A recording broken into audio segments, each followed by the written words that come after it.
To his avid supporters on the right, a group that ranges from author and Coulter to the Daily Wire's Ben Shapiro, Florida Governor Ron DeSantis is the GOP's best chance to move on from Donald Trump in the 2024 presidential election.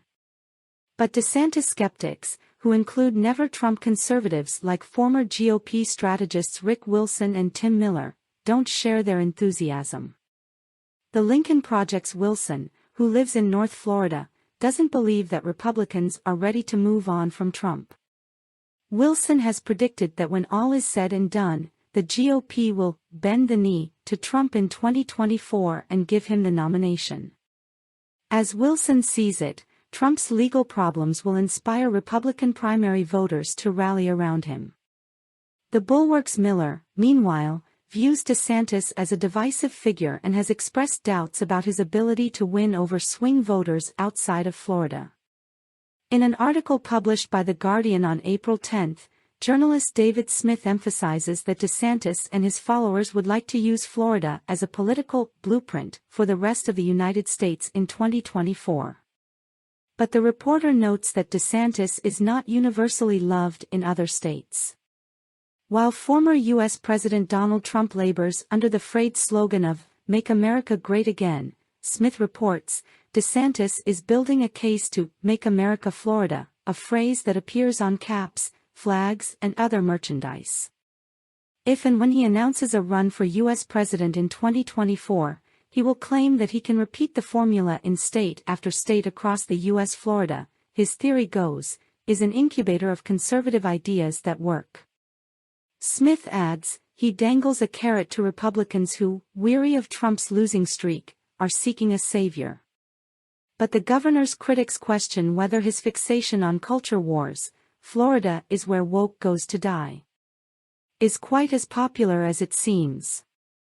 They also contend that, with numerous climatic, economic, and social problems, Florida is not quite the paradise that DeSantis likes to portray. One of those critics is Representative Maxwell Frost, Democrat Florida, who views DeSantis as an authoritarian. Frost told The Guardian, "What we're exporting out of Florida is fascism."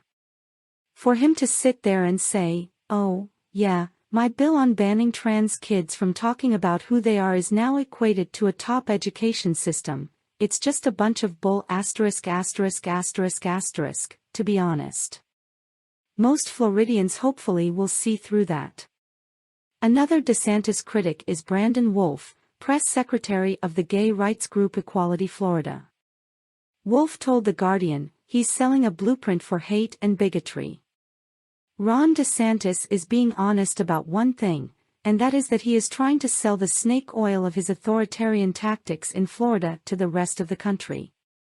Leaning into the culture war issues was successful for him, and the challenge that I pose to that is ask any everyday Floridian, what are the top 5 things keeping them up at night?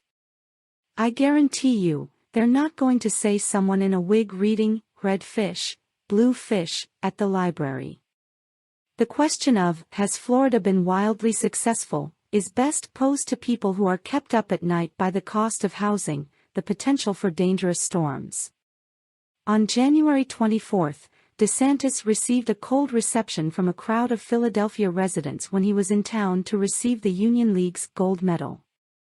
Local Democrats, including State Senator Vincent Hughes, argued that someone with an anti-black, anti-gay track record was undeserving of that award. Danielle Dies-Roth, interim executive director of Data for Progress, sees DeSantis' emphasis on culture war issues as a major liability outside of Florida. Dies-Roth told The Guardian, in terms of DeSantis positioning himself for a potential presidential run in 2024, which seems all but certain at this point, these extreme policies are going to alienate a lot of voters right off the bat. Women in particular were one of the groups most opposed to many of these policies.